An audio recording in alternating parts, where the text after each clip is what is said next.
So who is the best 5-star character inside of Destiny Rising? Well, that is a very tricky question to answer, as there are different characters that have weaknesses and strengths in a lot of different fields. For example, Gwen and Estella do very good damage and have some ad clear potential, but in terms of like Tanu or something, their support capabilities are very lacking in comparison, same with Jolder. But if you're talking about Ningfay, his ad clear is insanely strong, but also doesn't have any supportive abilities like a Tanu or a Jolder, and in my opinion is lacking the damage of a Gwen or an Estella.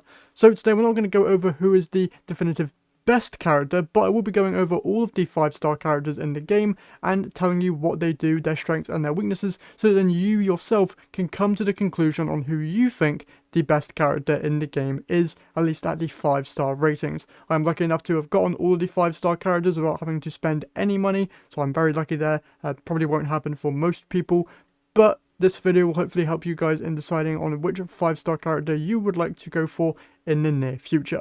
With that said, let's jump in first with the limited 5-star characters, those being both Estella and Gwen.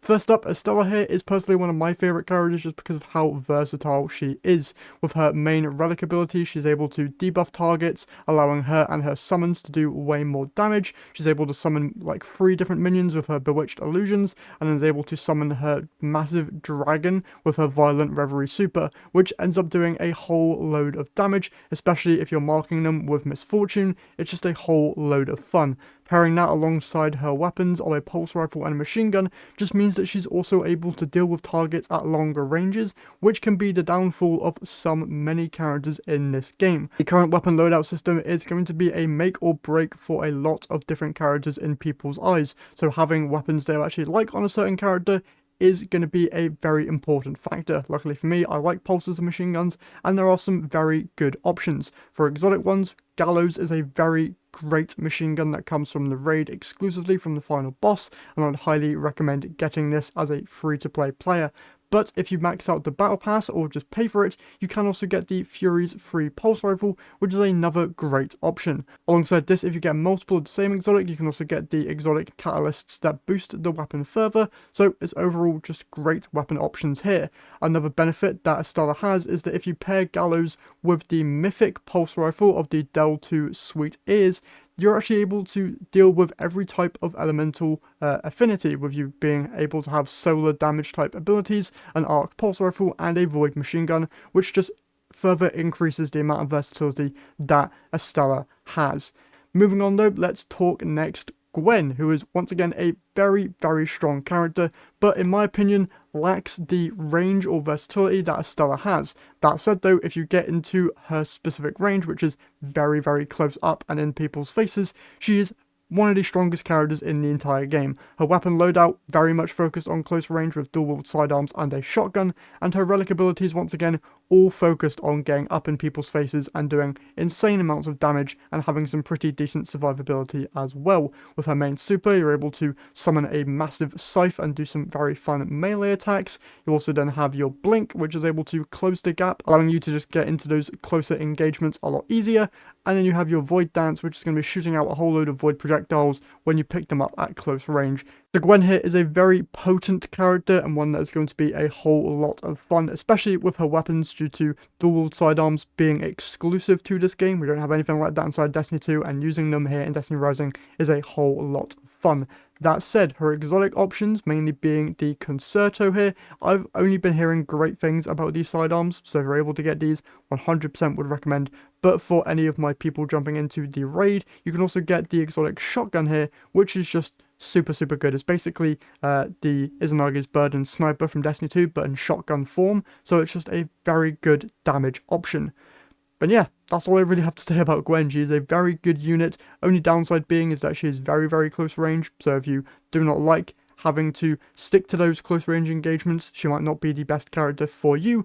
But that said, she is very potent and one of the best damage dealers in the game alongside Estella. Now, of the limited 5-star characters out of the way, let's go and talk about the 3 standard banner characters, those being Ningfay, Jolder, and Tanu. First up, Tanu is probably going to be a character that you've heard a lot about due to him being probably the best supportive character in the entire game, with his main relic ability being the Well of Radiance super from Destiny 2. but the main attraction here is that you can actually swap it between a healing rift or an empowering version, which is a very nice change and means that there's actually a little bit more skill behind the ability rather than just putting down a rift that does literally everything in terms of boosting damage and healing. You need to time when and where you swap between giving your teammates a damage boost or giving your teammates some supportive healing. That said, alongside that, he also has the ability to shoot out fireballs or a healing grenade, which is very nice, and is also able to just swap between those whenever he feels like it, which also adds a little bit of skill play there to deciding on when you want to deal damage or when you want to be healing your allies.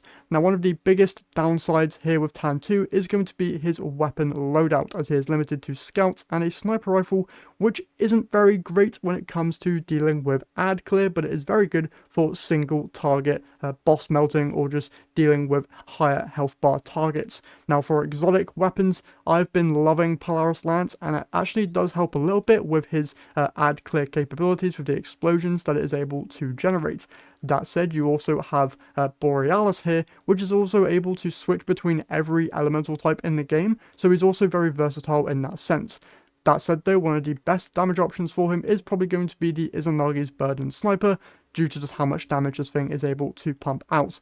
That said, I personally do prefer the Polaris Lance on him, due to many of the other scout rifle options not really being all that great for general ad clear, and you can get some pretty decent rolls on the mythic sniper rifles available in the game right now that can kind of be substituted in there for damage options. One of the greatest things about Tanu though, his supportive abilities, so if you're looking for a supportive character, Tanu is probably the top of the list there.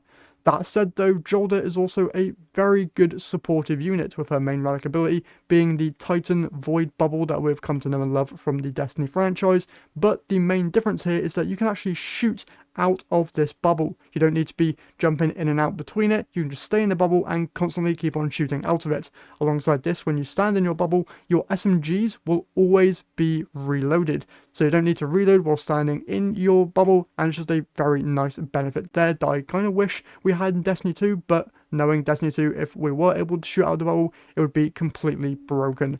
Alongside that, one of the most fun abilities in this game has to be her Shield of Starlight ability, where she's just able to throw her shield, have it ricochet between targets, and then recall it to also have it smack into enemies as it comes back to you. It's such a satisfying ability to use, and it's obviously one of the reasons why I think Jolder is one of the most fun characters in this game. But she's also able to just keep up survivability with her Skyfall Slam. As she takes damage, she's going to be building up this meter, and when you use this ability, hitting a target will grant you an overshield, which just instantly boosts up her survivability and allows her to stay in those close quarters situations, which is where she loves to be. For her main weapons though, one of the best ones that you can get for free right now is the exotic sword Partridge Sky. Alongside this, it's also able to do some AoE damage, so it's able to deal with those certain Shinka enemies, which is very, very nice, and it does some pretty decent damage. But alongside that, for SMGs, you do have two options here in the form of Huckleberry and Risk Runner. Now, for Jolder specifically, I'm going to recommend Huckleberry over Risk Runner due to it being able to increase its rate of fire as you hold down the trigger, and if you're staying inside of your bubble, it having its ammo constantly reloaded means you're able to keep that high rate of fire, which just looks very, very funny. But yeah, she's a very good unit for supportive play, and is also one of the most fun characters in the game generally. So if you're looking for a great character to get through most of the content, and also a fun, supportive and offensive character, Jolder's probably the best one for that.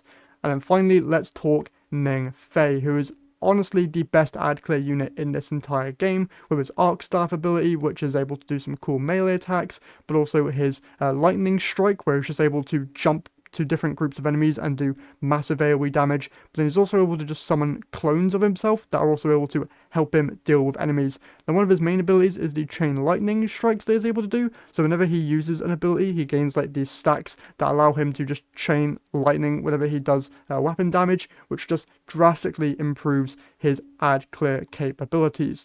Now, for the weapons here, he uses SMGs and a crossbow, and I have to say that the Risk Runner here is a goated choice for Ningfay, not only because when you deal arc damage you're going to be chaining even more lightning, but it just makes sense for Ningfay generally. The chain lightning just completely annihilates any adds in the area, alongside his basic abilities to generate chain lightning, paired with Risk Runner. it just makes the most amount of sense there. For exotic crossbows though, the only one currently comes from the raid, and I don't really know too much about this one personally. I haven't really seen many people using it, but if you're a fan of crossbows, this one's going to be a no-brainer there to pick up. And I have been hearing that Ningfay is an absolute menace inside of PvP with this crossbow weapon type. So if you're a fan of Destiny Rising PvP, Ningfay might be the best option for you guys there. And that is basically my quickest breakdown that I can give on all of the 5-star characters, but the main thing to note is, personally just go for whatever character you are the most interested in, be it their abilities, their weapon types, or their base design. Be sure to just pick the character that you're going to have the most fun with, because that's all that really matters. All of the 5-star characters in this game have a very strong position in terms of being the best character in the game, so there's no real winner here. All of them have very good strengths and very noticeable weaknesses, so just pick whichever one you prefer to play as and have fun whilst doing it. And that's pretty much all I have to say in today's video. Hopefully you guys found this one helpful. If you did, if you could leave a like and subscribe to the channel, I would very much appreciate it, and I'll see you all in the next one.